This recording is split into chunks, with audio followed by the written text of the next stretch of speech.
करेगा, कोई हालत असर नहीं करेगी, क्योंकि दुख का कारण है तुम्हारा ख्याल, नहीं कि हालत। हालत दुखी नहीं करती है इतना जितना अपना ख्याल। तभी बुद्ध भगवान ने 10 बरस कठिन तपस्या के बाद खोजना किया, देखा ये दुख का कारण क्या है। बोला दुख का कारण है अपना ही ख्याल। तभी अपने शिष्यों को बोला एक लाइन ये लिख दो, अगर तुम्हारा ख्याल तुमको दुखी न करे, अगर तुम्हारा ख्याल तुमको दुखी न करे तो परमात्मा को भी ताकत नहीं है, परमात्मा को भी ताकत नहीं है जो तुमको कोई दुखी कर सके। देखा दुख का कारण क्या है, अपना ही ख्याल। तुम ख्याल को चेंज करो, सुखी हो जाएगा। ख्याल तुम्हारे ऊपर हावी हो जाए, मन तुमको दस ले, भी दुखी। इसलिए कई बेचारे इस दुनिया में डिप्रेशन में मरे पड़े हैं। कोई एक हालत आई, ख्याल अंदर सप्रेस हो गया, डिप्रेशन की बीमारी, जाते हैं डॉक्टरों के पास, डॉक्टर के पास कोई दवाई नहीं होती है, वो ऐसी इंजेक्शन लगाएगा, सो जाएगा, ख्याल चले नहीं, और भी उसको सुस्त सुला देते हैं, लेकिन ज्ञान से वो उठ के खड़ा होगा। दिल जो दुश्मन 10, मन के ऊपर चढ़ के कुश्तीबाज होता है ना, उसको ऊपर चढ़ के बैठता है, तो गलत ख्याल को सही विचार से ठीक करते हैं। जो मन की मत है उसको त्याग करके गुरु के मत को ग्रहण करना। तुम अमर आत्मा है, तुम्हारे पास मौत आएगा, तुम्हारे पास हालत आएगी, तुम शांत स्वरूप होके तुम्हारे पास और अशांति ढूंढो कहां से आई है, एकदम पता नहीं। अहंकार के वजह से जाके झुको, लोभ के वजह से जानो, अरे इतना पैसा मिल जाएगा फिर भी क्या होगा, जितनी बड़ी उम्र होगी और भी रोटी कमती होती जाती है, और भी कमती होती जाती है, हजम ही नहीं होता। रखा होगा खाना टेबल पर, खा नहीं सके, सब रखा होगा, सब बोलेगा खाओ खाओ खाओ खाओ खाओ, लेकिन हजम कब होगा, हो नहीं सकता। तभी मन रोता है, इंद्रियां क्षीण हो गई है, मन जवान बोलता है भोग गई, मन बोलता है भोग, इंद्रियां क्षीण भोग नहीं सकता है, तभी मन अंदर जलता है, रोता है, अरे पैसा है, सब कुछ है, सुख है, मैं सुख ले नहीं सकता हूँ, खाना खा नहीं सकता हूँ, मने है। कई शाहूकार मेरे पास आते हैं, बोलते हैं धन तो मिल गया, भोजन अनेक प्रकार का है, लेकिन खा नहीं सकते हैं, क्योंकि डायबिटीज भी है, ब्लड प्रेशर भी है, हार्ट भी है, अभी क्या खाएगा, सब डॉक्टर मना कर दिया। पकौड़ा भी नहीं खाना, समोसा भी नहीं, आलू वड़ा भी नहीं खाना, आलू भी नहीं खाना, मिठाई भी नहीं, आइसक्रीम भी नहीं। पछाड़ी को इतना दुखी हो कि अपने को भूंडा लगा के चलो दूर खा,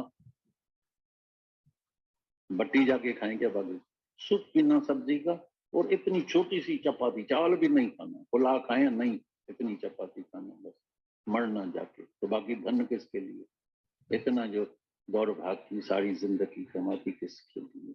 तभी अंतर वाला मन रोता है, तभी दुखी होता है। लेकिन जिसको पूरा ज्ञान मिल जाता है, उसकी रहनी चलन, तन भी तंदुरुस्त, मन भी तंदुरुस्त, तन भी वश में, इंद्रियां भी वश में, मन भी वश में, अभी हर हाल में आनंद ही आनंद, मौज ही मौज।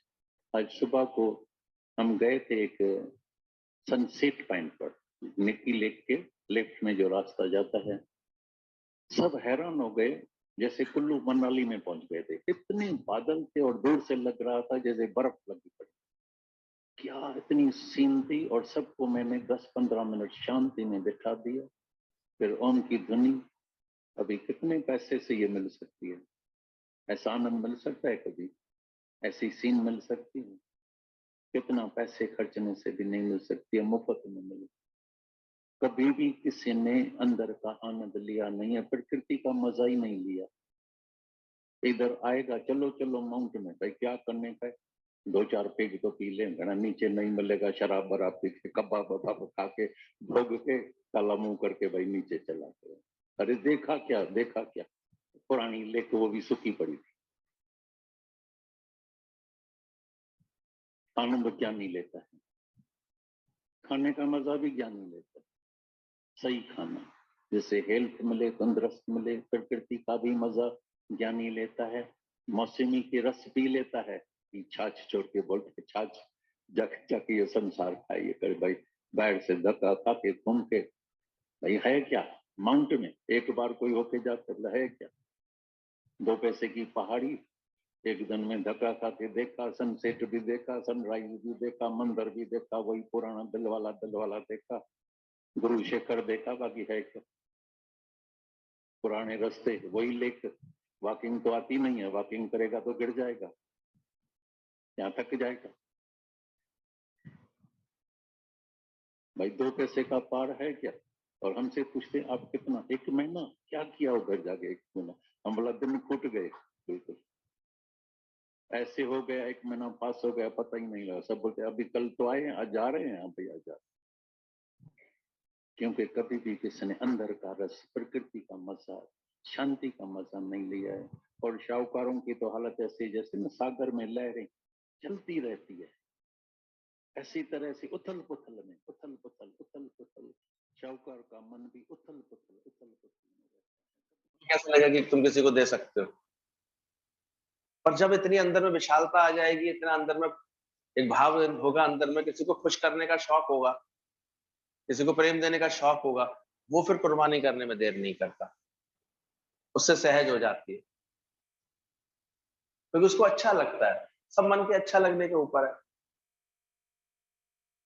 जब अंदर में ज्ञान के संस्कार होते हैं तो त्यागने में, छोड़ने में मजा आता है, और जब इसके विपरीत अज्ञान होता है तो पकड़ने में मजा आता है, चीजों को अपना बनाने में मजा आता है, अपने पास दवाई रखने में मजा आता है, चाहे खराब हो जाए चाहे बेकार हो जाए।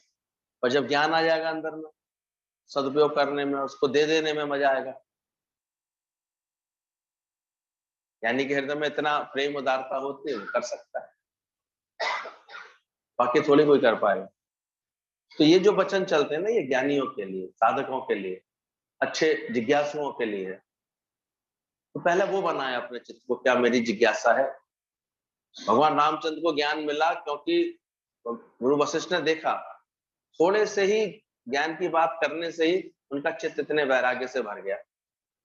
भले उसके बाद रामचंद्र जी की शादी भी हुई और सब बात भी हुए, इतने उतार चढ़ाव उनके जीवन में आए, पर वो विचलित नहीं हुए ना कहीं भी। उसके पीछे उनका वैराग्य वृत्ति। हम बिना वैराग्य वृत्ति के यहाँ बैठ करके कितना भी हम मगजमारी कर ले, लाभ नहीं। बात क्लियर ही नहीं होगी अंदर में, कैसे क्लियर हो जाएगी।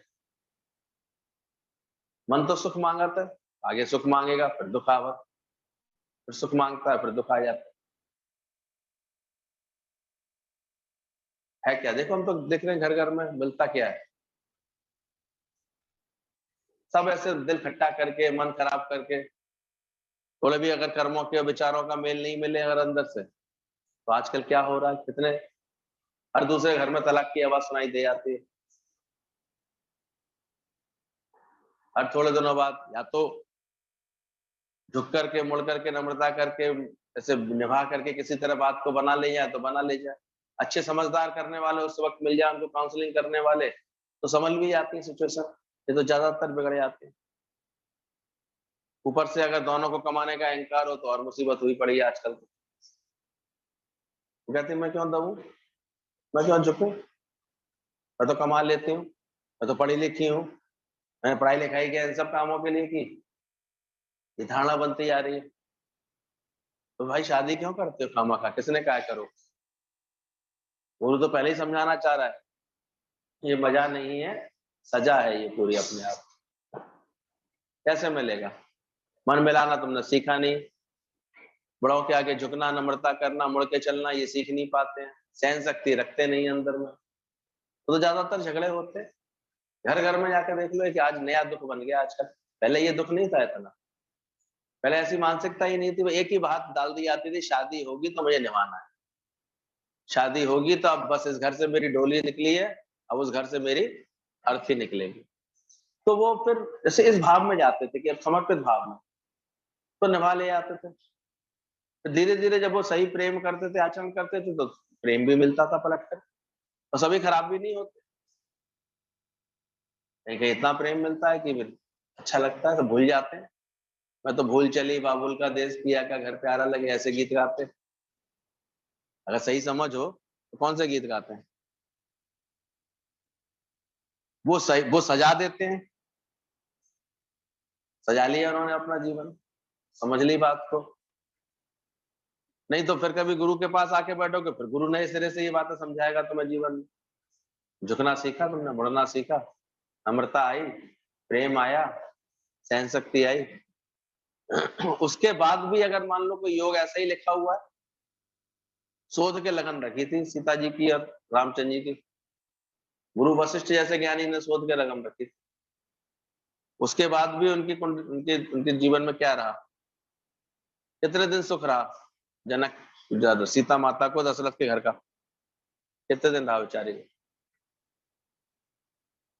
4 महीने भी नहीं रह पाई थी, शादी के बाद वनवास जाना पड़ गया।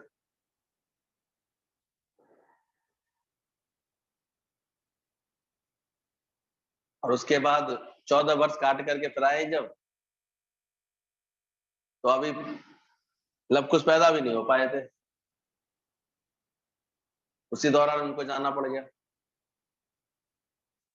राम ने फिर उनका त्याग कर दिया, लोक मर्यादा के लिए, लोक रंजन के लिए। लेकिन आज तक ये सब बातें क्या बोली जाती है? राम की मर्यादा, मर्यादा पुरुषोत्तम बोले जाते हैं, सीता माता बोली जाती है। उनका नाम ऐसा जुड़ा हुआ है राम के साथ कि सीताराम ही कहना पड़ता है। सोचो कितना सुख लिया हुआ उन्होंने। आज घर घर से आवाजें आती हैं झगड़ों की, बातों की, तो अभी कहाँ सह पा रहा है कोई, कहाँ रह पा रहा है? प्यार हो ही नहीं पाता अंदर में। प्यार का नाम ही है एक दूसरे को खुशी देना। अभी तो इस उस पे आ गए सब, मैं खुशी को, हमें क्या मिल रही है? हमें पति ने कुछ दिया ही नहीं, देखो साल भर से ने कोई गिफ्ट ही नहीं दिया। ये झगड़े के कारण है। हमें आज तक कुछ पूछा ही नहीं, मैं दिया क्या? तो झगड़े तो होंगे। तो सजा बन गई है आजकल ये सब चीजें, झगड़े बन गए। और है क्या? ज्ञान में लेकर के भी आ जाओगे कभी, ज्ञान सुनेगा, सुनना थोड़ी चाहता मन ऐसा, कहाँ बदलना चाहता है वो तो। फिर नया ढूंढ दो उसके लिए, फिर सुखी हो जाए, तो नई बात थोड़ी। वहां भी नहीं मन मिला तो वहां भी तोड़ फोड़ करके चले आए, तो कोई बात नहीं, ये होता रहता है। ढूंढ देना फिर से कोई नया, वो नई बात थोड़ी हुई, मिल जाएगा कोई ना कोई व्यक्ति बैठा हो। और सही ज्ञान जीवन का क्या लक्ष्य है, परमात्मा का ज्ञान क्या है, सत्य क्या है, ये समझने में आदमी इसमें देर करता रहेगा, इसको समझने की कोशिश ही नहीं करेगा। किसी को बोला गया 100 जूता खाए तमाशा उसके देखा, 100 जूते खा करके भी वो उसकर कैसे। सत्संग हमको मिलता है जीवन में, तब हमारी ये वृत्ति ठीक होती है, ये बात समझ में आती है कि हम कर क्या रहे हैं अपने जीवन में। इसलिए बोला मौन है सोन, आज का वचन है, और बोलना है चांदी। क्या हमने अभ्यास किया? सुन तो कब से रहे, अपने जीवन में ऐसा अभ्यास हो रहा कि मैं जब चुप रहती हूँ, शांत रहती हूँ, तो वो मेरे जीवन के अच्छे क्षण होते हैं। बोलती हूँ, कुछ कह देती हूँ, टोक देती हूँ, कुछ बोल देती हूँ, तो देखो वहीं से बात बिगड़ जाती है। इसलिए बोला गया है मौन है सोन, silent is gold and to speak is silver. बोलना है चांदी। जैसे सोने की कीमत होती है, तो जितना हम पहले मौन, गुरु कहता मौन का अभ्यास करो। बकबके होते हैं ना, और ज्यादा बोलने की आदत होती है, तो कभी तुम्हारे फिर ज्ञान का प्रभाव नहीं पड़ता किसी के ऊपर, तुम्हारे आचरण का प्रभाव नहीं। क्योंकि तुम 2 मिनट में कुछ अच्छा कर्म किया भी होगा तो बोल जल्दी आओगे, तो अच्छाई होगी भी तुम्हारे जीवन में, और बोल बोल के उसको बिगाड़ दोगे। बोलत बोलत भय बेकारा, बिन बोलत सब जय जयकार। इसलिए सबसे पहले ये आचरण गुरु हमें सिखाता है, साइलेंट रहना आता है, चुप रहना आता है, मौन से संवारना आता है, जीवन को सजाना आता है। क्यों बोला कर्म का खाता क्यों बोला। अब देखा करो बात कब बढ़ती है, एक ने कुछ कहा, दूसरे ने उसको पलट के कुछ कहा, फिर पलट के कुछ कहा। गालित आवत एक है, पलटत हो या नेक। जो पलटू पलटे नहीं तो रहे एक की ओर, एक की एक। तो ये बात समझने की है कि मौन है सौन और बोलना है चांदी। इसलिए जैसे जैसे अंदर में ज्ञान ध्यान अंदर से परिपक्व होता है, आप देखोगे आपको सहज मौन आता है आपके आज। अब क्या बोले, किससे बोले, क्या बोले, किस बात की। देखो दुनिया में जाके देखो, गुरु बैठा है, तुम तो गुरु के सामने पहुंचे नहीं कि बक बक बक बक शुरू कर दो। अभी दादाजी बोल रहे थे पिकनिक पॉइंट पे ले गए तो वहां क्या कराया उन्होंने, मौन में बैठा है, ओम में व्रती लगाई। कम से कम गुरु के सामने पहुंच करके तुम्हें एकदम से याद आना चाहिए कि मैं अपनी वृत्ति ओम में रखूं, सत्य से जोड़ के रखूं। पर क्या करें, अंदर की जो चंचलता है, हल्कापन, अभी गुरु में इतना भाव नहीं है, प्रेम नहीं है गुरु में, तो आप तुरंत जो है ऐसे अपना यही आचरण दिखा देते, बड़ा बोलेपन का, बड़े तरह तरह की अपनी बातें बताते रहते, जबकि ये तो बहुत ही ज्यादा ऐसे अज्ञान की बात होती है। तुम्हारे गुण कोई और बखान करे तो एक बात चलो अच्छी लगती है, तुमने अपने आचरण से कोई बात किसी को इतना इम्प्रेस किया कि वो तुम्हारे बारे में बोल रहा है, तो तुम तो पागल हो, खुद ही बोले यार, क्या कहा जाएगा। अपने मुंह में मियां मिट्टू बनते रहते, ज्यादातर हम देखते हैं उनको यही नहीं इल्म होता है कि ये तो अज्ञान है भाई, जबकि उसमें बड़ा अहंकार संतुष्ट हो रहा होता है, मैं ऐसी पता तो लगे लोगों को मैं कैसी, मैं कितना अच्छा चलती हूँ, मैं कितना मिट के चलती हूँ, मैं कितना बढ़िया करती हूँ। आपस को जो कछु न जनावे, सोई पंडित फिर जून न पावे। इसलिए रोज देखो मैंने मौन का अभ्यास किया है, मौन में रहता हूँ, फिर बात जुड़ेगी आके वैराग्य से। कहते हैं गुरु से ज्ञान लेने के बाद छोटी अवस्था में ही, 12 साल की उम्र में ही, 12-14 साल की उम्र में ही रामचंद्र जी इतने धीर गंभीर हो गए थे कि उनके घर में जैसे सब परेशान हो गए इस बात से। कौशल्या माता घबरा गई, इतना शांत क्यों रहता है, कुछ बोलता क्यों नहीं है, अभी और बच्चों की तरह खेलता कूदता क्यों नहीं है। तो जवानी में तो और चंचलता आ जाती है ना लोगों के आचरण में। जवान बच्चों को देखो, बाप रे, आजकल तो देखते देखते ऐसी अजीब अजीब बातें करेंगे, ऐसी अजीब हरकत करेंगे, घर का खाना पसंद नहीं है, बस रोज उन्हें अपनी 4 सहेलियां मिलकर के पार्टी करवा लो, ये करवा लो, इन सब में मजा आएगा, बेहूदे कपड़े पहनवा लो। आजकल है क्या, हम लोगों ने खुद अपने संस्कार गंवाए, कैसे कपड़े पहन लेते। कल भी दादाजी समझा रहे थे, तुम्हारे कपड़े कैसे पहनते हो, ढंग के सलवार सूट नहीं बनवा सकते अपने लिए। सत्संग में आते हैं तो क्या हम आपको फैशन परेड बना करके आते हैं यहाँ पर, क्या करने आते हैं। तरीके के कपड़े होने चाहिए हमेशा, तन पूरा तुम्हारा ढका हो, उससे पूरी तरह से सही हो। ये तो समाज में तुम विकृति पैदा करने वाले बन जाओ।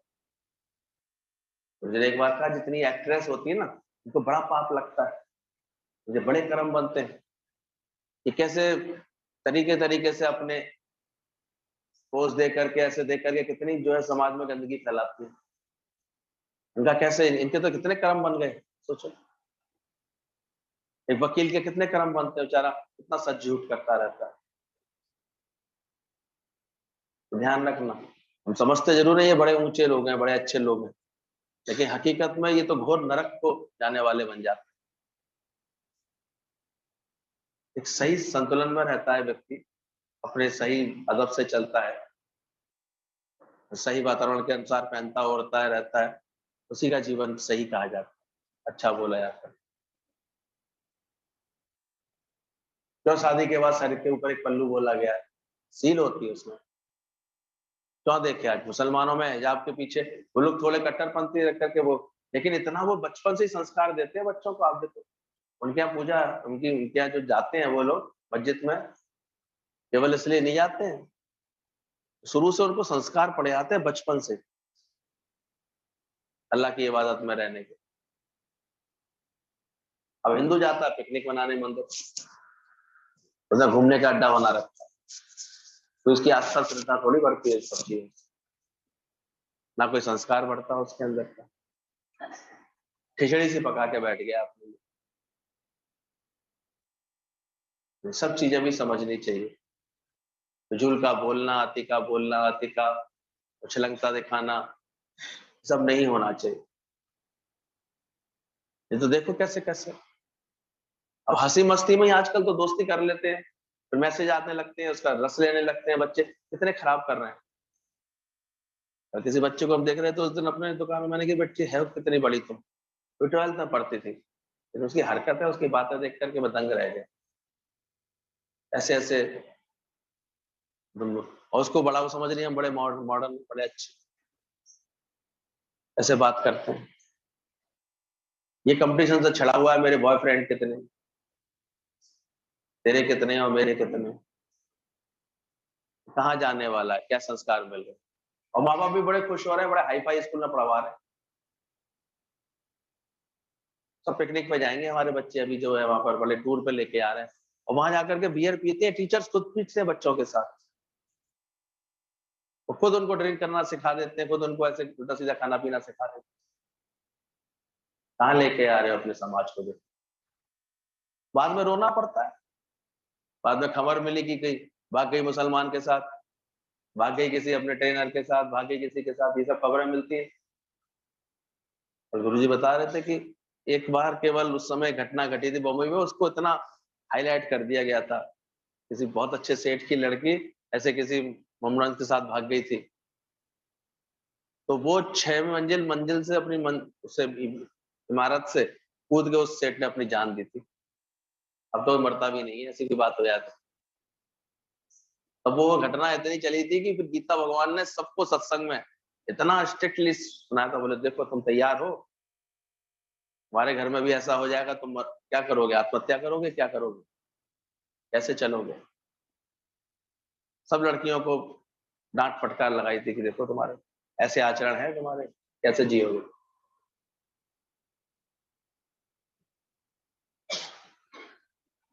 नाम बोल दो, कलयुग आ गया, इतना कह के चुप हो जाओ। बाकी जो चाहे तो सतयुग बना सकते हो, सही आचरण चले, सही तरीके से चले। हमारे सत्संग में कितना परहेज इसलिए बोला गया है, कोई किसी से फालतू बात करने की आवश्यकता ही नहीं है, किसी को सत्संगी को भी आवश्यकता नहीं। सुनाठल नहीं है लोग सब, बांटना ले है कोई, देखने तक की आज्ञा नहीं है फालतू किसी की तरफ से। क्या बोला, क्यों बोला। अरे गुरुजी कभी कभी इतना स्ट्रिक्ट सत्संग सुनाते थे, एकदम से सांस वहीं की वहीं थमी रह जाती थी, मुड़ के देखने तक का मन नहीं करता था। अपने सत्संग की कदर खुद करो, अपने ज्ञान की कदर खुद करो, अपने जीवन की कदर खुद करो। कहते हैं जो स्त्रियों के अंदर, लड़कियों के अंदर एक पावर दी है भगवान ने स्त्रियों के अंदर, तो उन्हें तुरंत पता लग जाता है कौन उन्हें किस नजर से देख रहा है। शक्ति दी हुई है उनको, इसलिए पता लग जाता है। इसलिए तुम ये मत समझो ना उसे पता नहीं चलेगा, तो कैसे भी देख रहे हो, क्या भी करो, तुरंत पता लगता है। इसलिए अपनी वृत्ति संभालो। आए हैं सत्संग में तो हर तरह की समझ हमें गुरु से मिलती है। मौन रखो, शांत करने की कोशिश करो अपने मन, दीक्षा बनो, परहेज में चलो। इसलिए कहता है बिना परहेज के बीमारियां नहीं उतरती, रस लेने की हर जगह। ये भी देखना चाहिए कि सत्संग में हम क्यों आना जाना करते हैं। अगर मान लो यहाँ हम सत्संग में साथी बने, सत्संग के कारण एक दूसरे से मिले जुले, पहचान बढ़ गई, आते आते रोज मिलते मिलते। अब तुमको किसी ने बुलाया, पहले तो तरीका ये होता है कि किसी को अपने यहाँ बुलाना है तो उनको आमंत्रण पता होना चाहिए, गुरु को पता होना चाहिए हम इन लोगों को बुलाना चाह रहे हैं। और उनको फिर गुरु से पूछना चाहिए। तरीका तो बेस्ट ये कहता है, लेकिन नहीं, सब अपने अपने हिसाब से चलने लगते हैं, बाद में भूल जाते हैं कि गुरु की मर्यादा भी कुछ होती है। अब गुरु तो वहां नहीं है, गुरु को तो पता है इसका क्या भाव है, कैसे भाव है, लेकिन वो फिर अपना इसको ही फिर आना जाना अपना शुरू कर देते, नया व्यवहार बना लेते। पुराने तो छूटे नहीं, नए और बन गए इनके। क्या किया उन्होंने, सोचो क्या मिल गया उनको, और इसको प्रेम समझ बैठे। अब गुरु हट गया बीच में से, ज्ञान की समझ हट गई बीच में से, क्या शुरू हो गया उसके बाद। कितनी सावधानी हम लोग कहते हैं, कोई भी तुम मान लो कभी तुमने कोई फोटो लिया, क्यों डाल देते हो उसको व्हाट्सएप पर, क्यों डाल देते हो उसको फेसबुक पर, क्या दिखलाना चाहते हो, बहुत क्लोज हो तो बहुत सत्संग करते हो, तो ऐसी हरकतें की जाती हैं। तो करे सब उसको, इस तरह की हरकत उसको तुरंत सावधान करो, क्या जरूरत बनती है। तो अंदर देखो इस बातों को, मन कितना चंचल हुआ पड़ा है, कैसे वृत्ति हमारी भटकती रहती है, तो टिकेगी कैसे आत्मा में। रामचंद्र जी ने तो पहले ये पक्का किया, गुरु वशिष्ठ आए जब माता के बोलने पर कि देखो ये राम को क्या हो गया है, तो उन्होंने राम से आके बातचीत की कि राम तुम क्या कहते हो। तो राम तो पहले ही उनको पूरा अपना वैराग्य शतक सुना चुके थे, हर बात में उनको वैराग्य आ गया था। ये है क्या दुनिया का नजारा, ये बचपन है क्या। बच्चे को इतना भी कॉमन सेंस नहीं होता, वही बाथरूम कर लेता, वही थप थप करता रहता है बाथरूम, है क्या बचपना। भागा फिरे आदमी हर वक्त उसके पीछे, इतनी भी तो सुध होती नहीं है उसको। बचपन तो बिल्कुल ही एक, लेकिन लोग बचपन को बड़ा अच्छा समझते हैं, ज्ञानी इसको भी दोष युक्त समझता है कि है क्या, भाई जन्म भी क्यों लिया, पिछले जन्म में मुक्त नहीं हुआ इसलिए, वासनाएं भटकी रह गई इसकी। इसलिए हमारे दादा भगवान ने जन्म लेना पहली भूल, शादी करना दूसरी भूल, बच्चे पैदा करना तीसरी भूल के रूप रखा है। अब भूल पे भूल करे आ रहे हो तो धन भुगतते रहो बैठे हुए। तर्क तो बहुत करते हैं लोग, अब जन्म लेने में हमारी क्या गलती है, बहुत बड़ी गलती है, पिछले जन्म में क्यों नहीं मुक्त हुए, पिछले जन्म में ऐसा ज्ञान क्यों नहीं अभ्यास किया, मुक्त हो जाते। गलती किसकी है, तुम्हारी तो और किसकी। इस संसार को मजा समझते हैं लोग, है बहुत बड़ी सजा, पर आएगी समझ में उनके जिनके वैराग्य उनको समझ में आता है, क्या मिलता है सोचो। अब जीवन इसी आपाधापी में, पहले मन जोड़ा किसी से, फिर मन खराब किया, फिर दुख पाया, फिर झंझट किए, फिर मन अलग किया, फिर थोड़े दिन बाद ढूंढेंगे फिर किसी दूसरे को, अब दूसरे से मन जोड़ो। ये तो दुनिया बैठी है कहने को पहाड़ जैसी जिंदगी, आए कैसे जिएगी, इतनी मुसीबत नहीं है, सीधे सीधे परमात्मा से प्रेम कर ले, जीवन ज्ञान के रास्ते लगा ले, तो कोई समझ में आता ही नहीं। सच्चे गुरु से प्रेम हो जाए तो ये बात है, परिवर्तन आ सकता है दिल के अंदर। तो 100 जूता खा, बोला तो सही गुरु ने, पर समझा कितनों ने। शादी मजा नहीं पर सजाए कितनों ने समझ लिया, एक ने भी नहीं समझा। लिख भी दिया इसमें, वचन भी है दादा का बड़ा अच्छा, पर समझता कोई नहीं। सबको अभी तक क्या लग रहा है, मजा लग रहा है, तभी तो धक्का देते हैं, जाओ जाओ जाओ करो करो। समझ लिया तुमने क्या है, सजा। पहले ज्ञान को पक्का रखना चाहिए अपने जीवन में, पहले अंदर में, अंदर से समझो इस बात को कि दादा ने बोला है तो क्यों बोला है। ऐसा वैराग्य तुम्हारे मन में आया है अभी तक। रामचंद्र जी ने तो तुरंत बोला, बच्चे बचपन में दोष दोष है, जवानी में दोष है, जवानी चंचल में चंचलता में चली जाती है, इधर उधर की टाइम वेस्ट हो जाता है, भोगों में सब में उन्होंने दोष देखा। यह क्या इन सब 12 चीजों में उन्होंने दोष बता दिया, धन में दोष, जवानी में दोष, बुढ़ापे में दोष, हर चीज में दोष दृष्टि बन गई पहले उनकी ऐसे, उससे वैराग्य वृत्ति उनकी तैयार हुई। हमने तो अभी मजा मान बैठे हैं दुनिया में, फिर एक नए झंझट की तैयारी, फिर एक नए झंझट की तैयारी।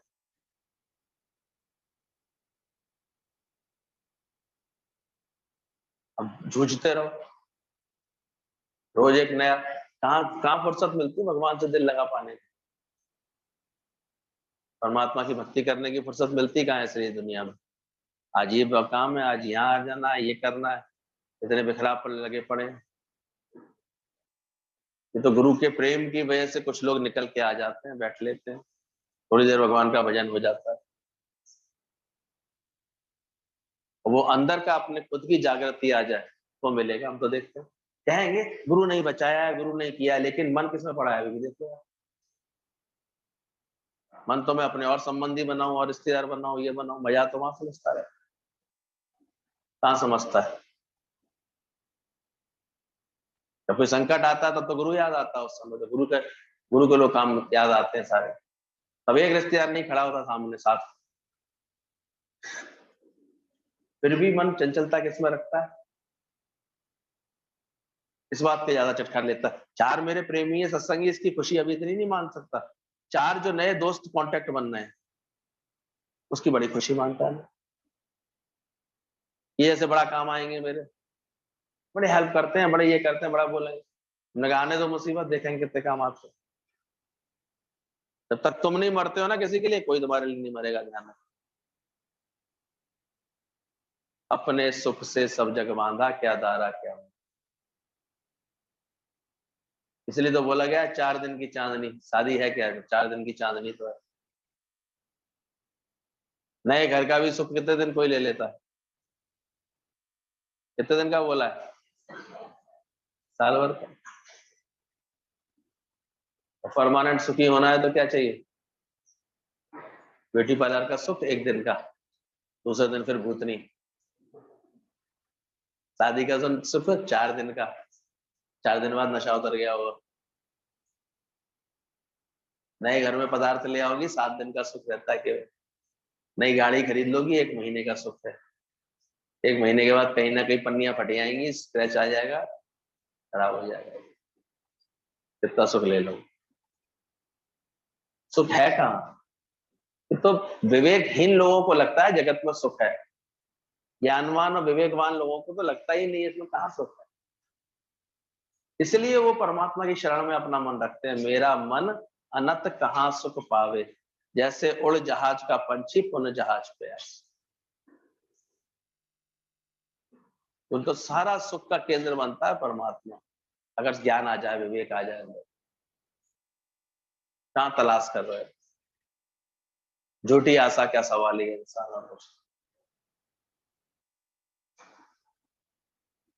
जब मनन करोगे अंदर से, सही चिंतन हो जाएगा ना, तो मौन अपने आप आ जाएगा। और ऐसा जब शानदार मौन होता है किसी के जीवन में, तभी हम देखते हैं फिर उसके जीवन में धीरे धीरे, जब अगर कभी बोलता भी है तो स्पीक इज सिल्वर, फिर वो इतना मौन में रहता है। संत अपने ज्ञान की साधना में बैठा हुआ था, समाधि में बैठा हुआ था।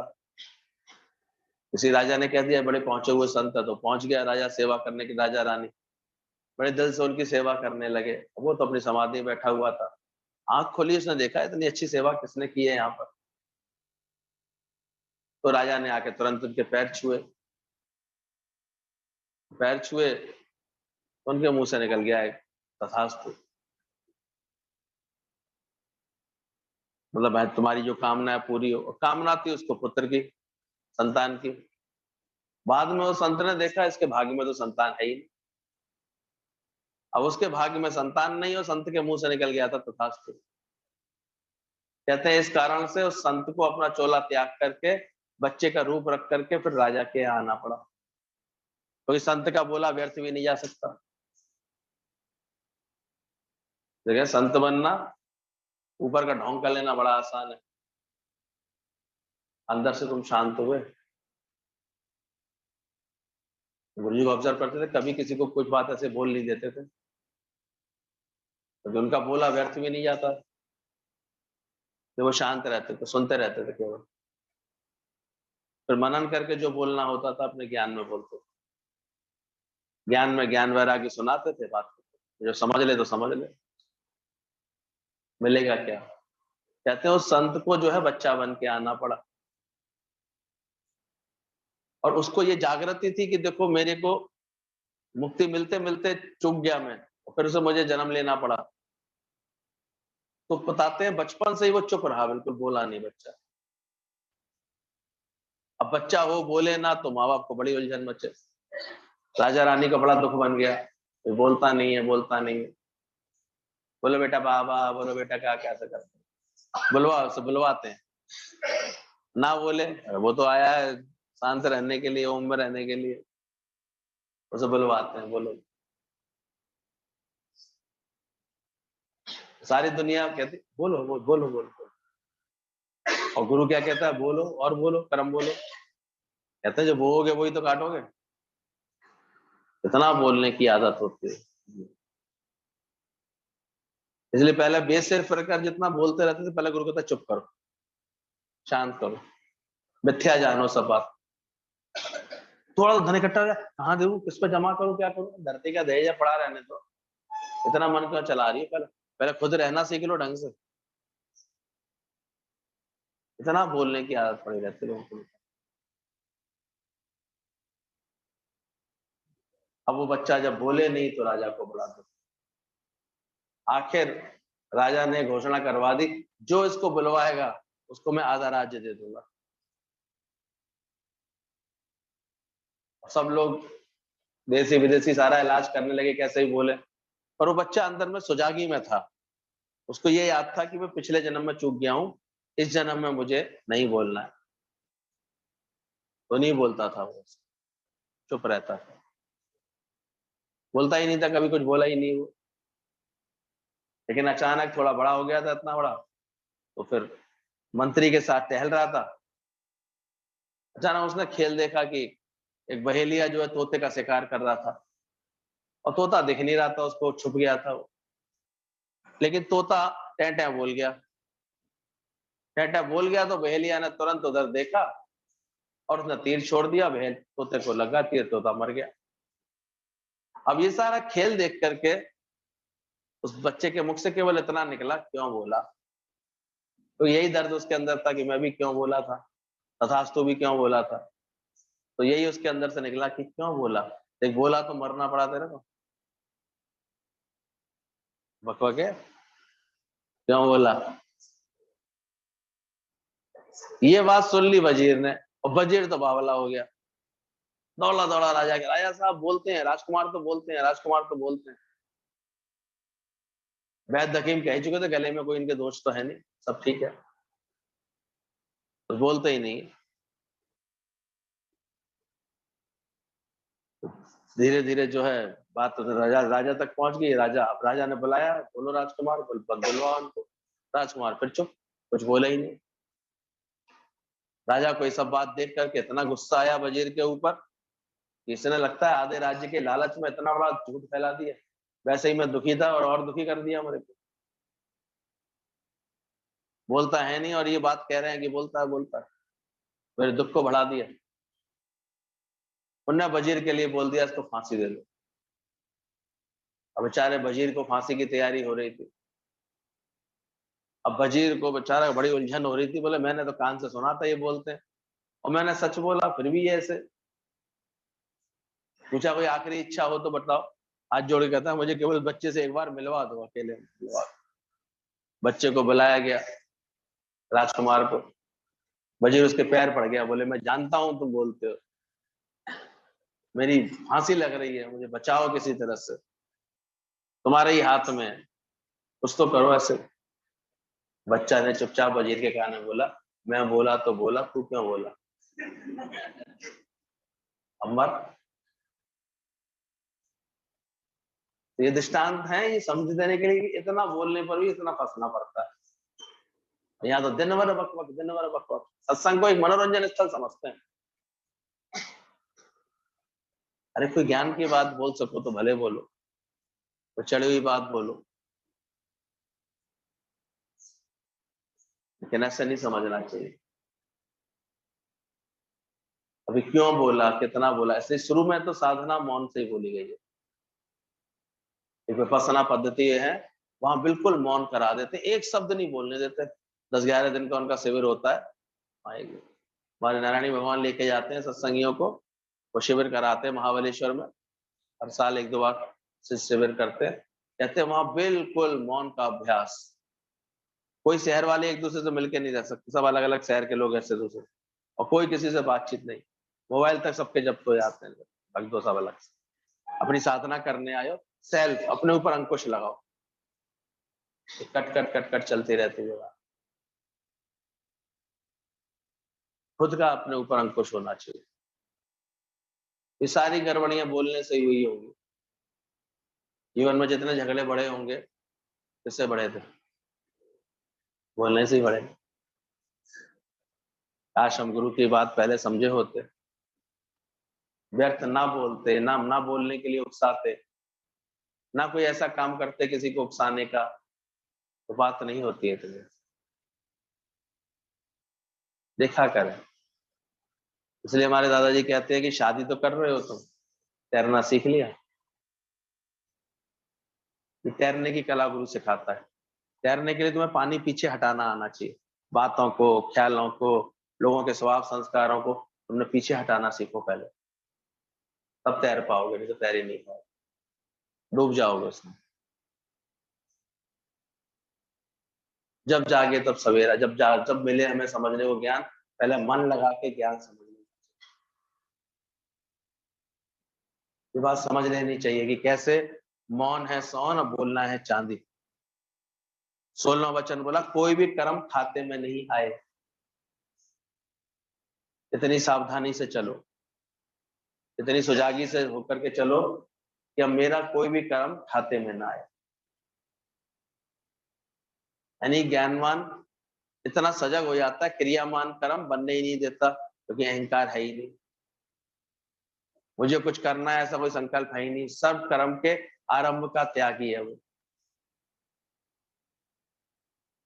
तो धीरे धीरे उसके सब कर्म फिर खाते में आते ही नहीं है, कोई भी कर्म खाते में नहीं आए, ऐसा सावधानी रहनी चाहिए। अगर मैं कहीं राग कर रहा हूं तो कर्म आ जाएगा खाते में, द्वेष कर रहा हूं तो कर्म कहाँ आ जाएगा? खाते में आ जाएगा।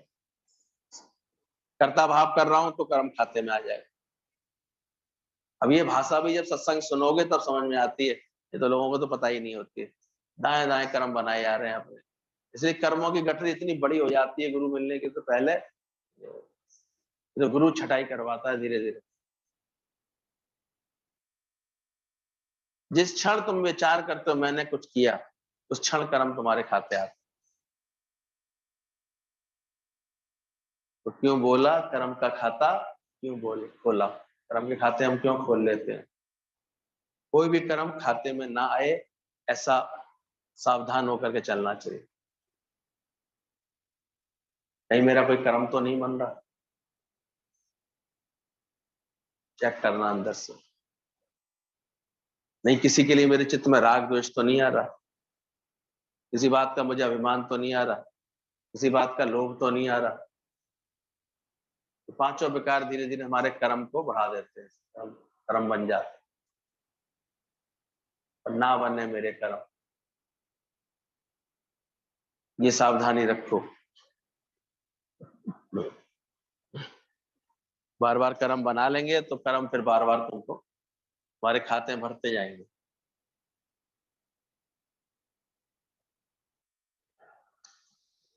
और जब तक पूरे कर्म हमारे पूरे कट नहीं आते तब तक मुक्ति फिर मिलती नहीं। पुनर्जन्म पुनर्मरण, फिर मरना फिर जन्मना, फिर मरना फिर जन्मना, इसी खेल में इंसान उलझा हुआ। तो कर्म इतने बन गए। ज्ञान से हमें बार बार गुरु ये कला सिखाता है कि ऐसा ज्ञान पक्का करो, अपने को ऐसी आत्मा पक्का करो, ऐसे आत्मा से प्रेम करने वाले बनो कि तुम्हारे अपने आप संचित कर्म, क्रियामान कर्म और प्रारब्ध कर्म, तीनों कर्म बनने बंद हो जाए, छूट जाए। ऐसे बनो, केवल एक प्रेम रह जाए, और प्रेम वो भी बहने लगा हर किसी के लिए। Unconscious of giving. सूरज को ये पता ही नहीं कि वो इतना प्रकाश दे रहा है, फूल को पता ही नहीं कि वो सुगंध दे रहा है। ऐसा आचरण बन जाए तुम्हारा, ऐसे बात बनाने वाला स्वभाव बनना चाहिए। जीवन तो है ही, आपको अपना जीवन कंप्रोमाइज करके, प्रेम करके, बना करके, दिल मिला करके चलाने में ही तो एक सुख मिलता है। इससे मनभेद कर लो, दिल में ऐसे भेदभाव कर लो, अंदर में मन खराब कर लो किसी से, फिर तुम्हारा रहना भी तुम्हारा दूभर हो जाता है, कहाँ रह पाते हैं। फिर तो मन ऐसा है बिना ज्ञान के दोष पे दोष दिखाता जाएगा, दोष पे दोष दिखाता जाएगा। और तुम किसी में दोष देख रही हो तो वो तुम में क्या करता है, पलट करके वो तुम में दोष देखेगा, हर बात में दोष देखेगा। यहीं से तकरार बढ़ती चली जाती है, मनमुटाव बढ़ता चला जाता है, दूरियां बढ़ती चली जाती। कोई गुंजाइश हो भी सकती है बात बनने की, वो भी धीरे धीरे हम खत्म कर देते हैं, आदतें बड़े आती है। इसलिए ध्यान रखना, बाद में तो फिर ये तसल्ली के लिए कहना ही पड़ता, भगवान की ऐसी मर्जी होगी।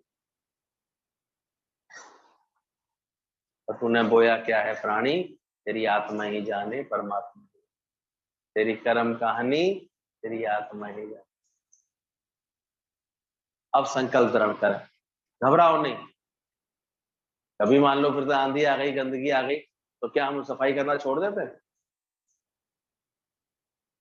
तो फिर मान लो कभी मन के अंदर कोई व्यक्ति की चंचलता आ गई, कोई बात आ गई, फिर लग जाओ पुरुषार्थ में और इतने गुरु के प्रेम में बढ़ते जाओ, अंदर छूट जाएगी एक दिन वो बात, अपने आप हट जाएगा वो अज्ञान तुम्हारे। 17वां पॉइंट बोला, कामनी कीर्ति कंचन से बचो। ये भी आर्ट आनी चाहिए। 3 के बोले गए हैं शास्त्रों में, इनसे बच के रहो। कामनी, स्त्री का आकर्षण, कामनी, कंचन, धन का आकर्षण, कीर्ति, प्रशंसा का आकर्षण।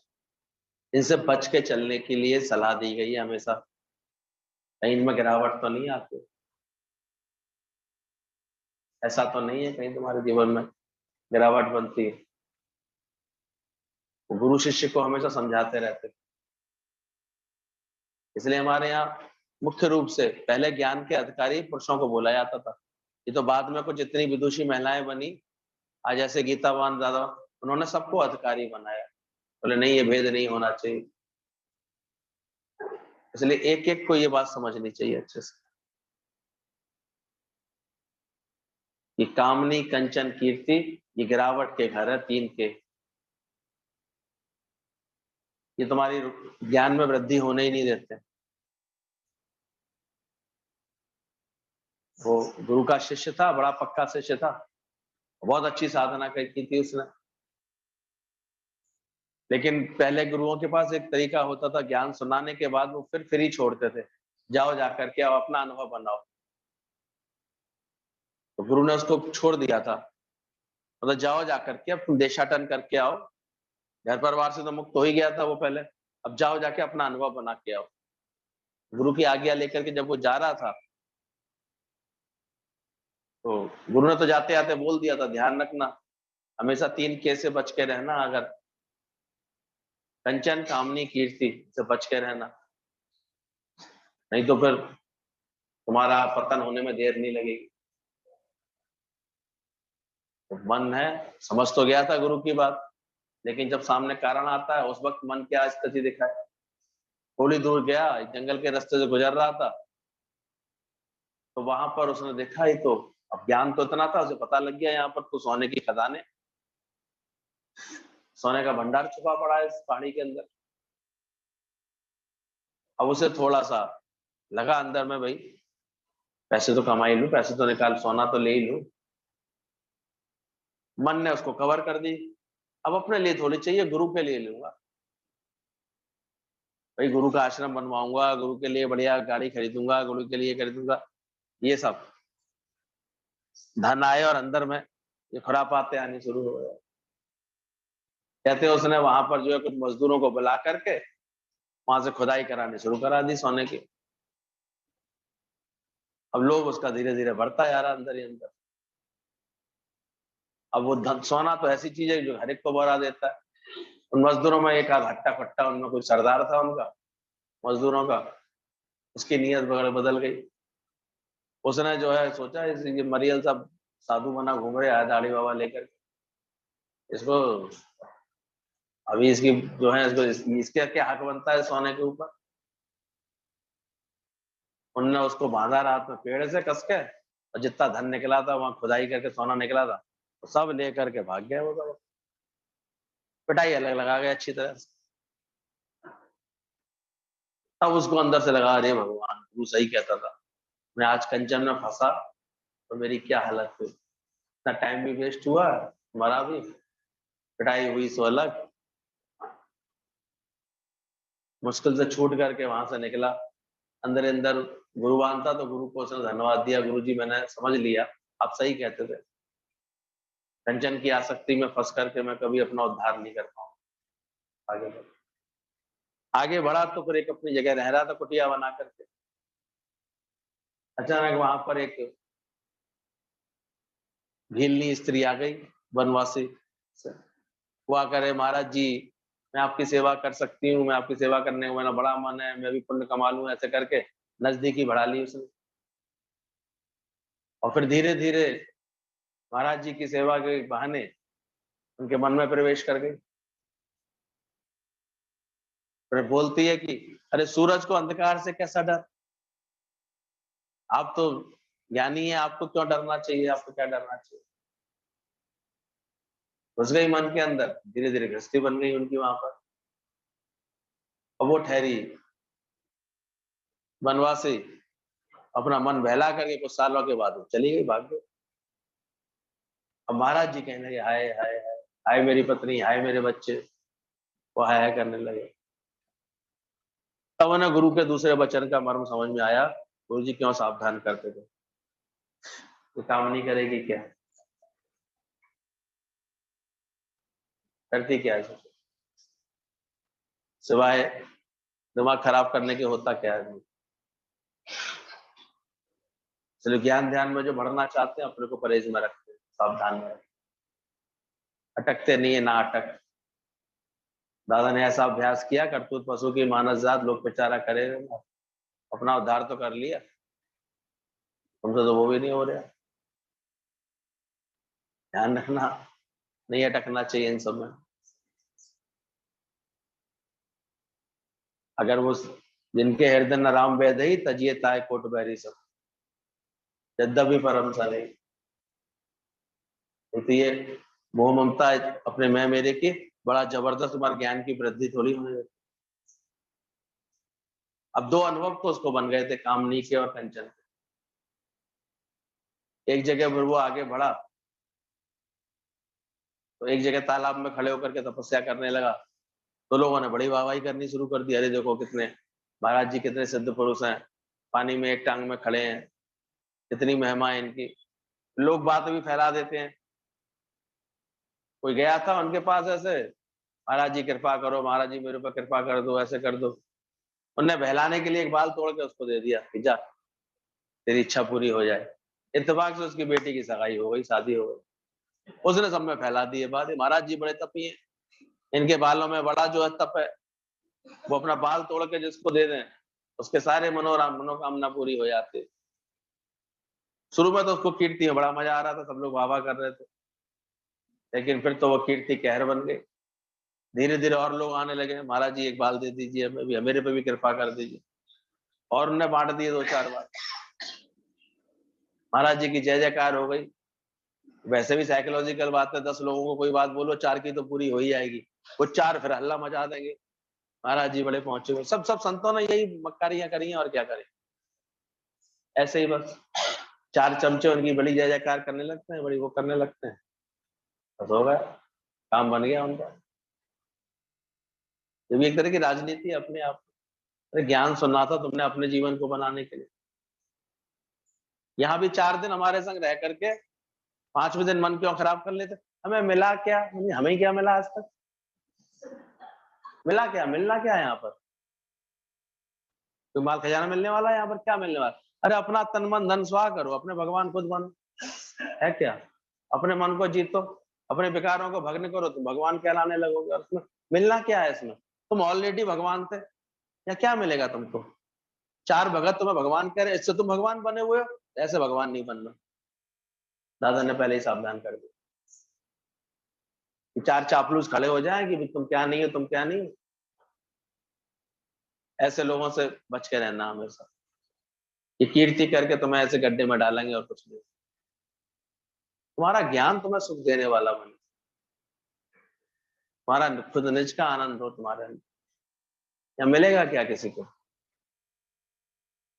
सुनते हम लोगों की बातें, हमने कहा देखो इतना प्यार मिला, इतना गुरु ने साथ दिया, इतनी हिम्मत दी, इतना आगे बढ़ाया, हमेशा साथ बैठाया, बाद में टका सा जवाब दे करके चल देते।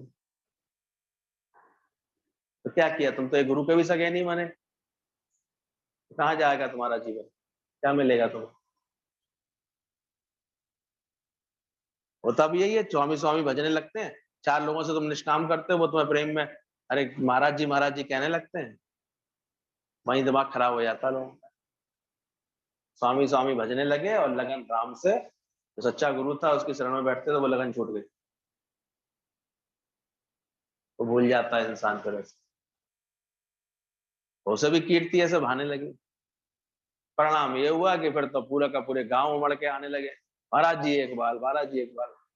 नौच रहे, महाराज जी इतना भी पुरुषार्थ क्यों कर, ला हम ही नौच लेते।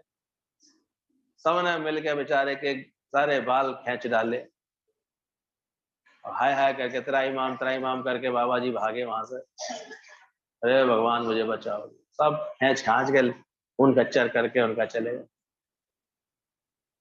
उनने वहीं तौबा करी, बोले समझ गया अब गुरुदेव, मैं तुम्हारी कीर्ति का भी वहां समझ गया। मैंने कंचन भी देख ली, कामनी भी देख ली, कीर्ति भी देख ली, इन तीनों से मुझे क्या मिल लिया है?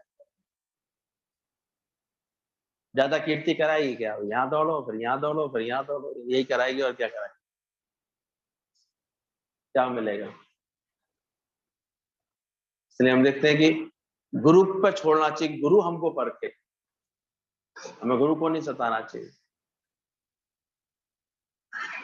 हम अपने को बनाने आए हैं यहाँ पर, कृपाएं थी, आ गए वो हमारे शहर में, मिल गए हमें जितना मिलना था। अब हम जो उन्होंने ज्ञान दिया उसको अपना जीवन बनाए, हमें लगन है तो अपने गुरु के पास जाए, बाकी क्या मिलेगा? तो देख ध्यान रखना, कामनी कीर्ति कंचन से बचना, नहीं बचोगे तो फिर ये तुम्हारा कब क्या तुम्हारा बिगाड़ देंगे। बाकी सारी दुनिया में आके देखो, कीर्ति उल्टा भाती है, तो प्रशंसा तो मिले, मेरे को तो मिले।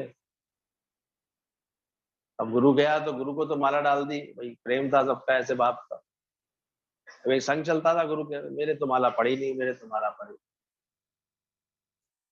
सारे को परेशानी हो रही। आखिर गुरु ने अपनी उतार के उसके डाल दी, भाई तू डाल दे, परेशान मत हो हमसे। ये हो जाता अंदर में, मन ऐसा होता। देखना यहाँ सच को पाने आए थे तो किस किस कामों में लग गए, किन बातों में लग गए, गुरु को क्या मिला, ये जिस पर देखते रहते हैं, गुरु कितना मिटा है ये नहीं देखते कभी, तो कितना मिटता है, कितना कितना दे रहा है, कब से दे रहा है, कैसे पूरा अपने तन मन धन का कुर्बान करके बैठा है। अपने में इतने भी लक्षण नहीं है कि अपने घर के एक प्राणी को भी कभी सत्य समझा पाए, ज्ञान समझा पाए, है लक्षण कुछ? उसके बाद भी तुर रहा ही है कि हमें मिला क्या। तो भैया ये गलतफहमी आज के बाद से बिल्कुल दूर कर देना, मुझे ही आज तक कुछ नहीं मिला है, तुम्हें क्या मिला?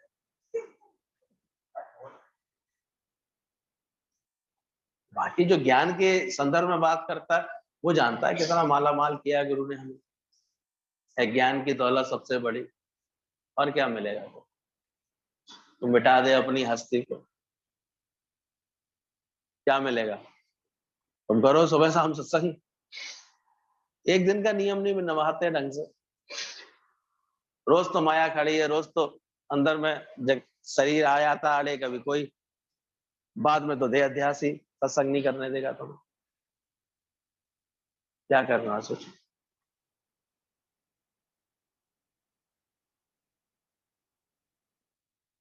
इसलिए हमारे यहाँ बाहर के किसी कर्म में नहीं गुरु उलझाता, वो जानता है कुछ कर्म करोगे ना तो और एक अहंकार और कर लोगे बैठकर, मर्म तो समझोगे नहीं इसके पीछे तो।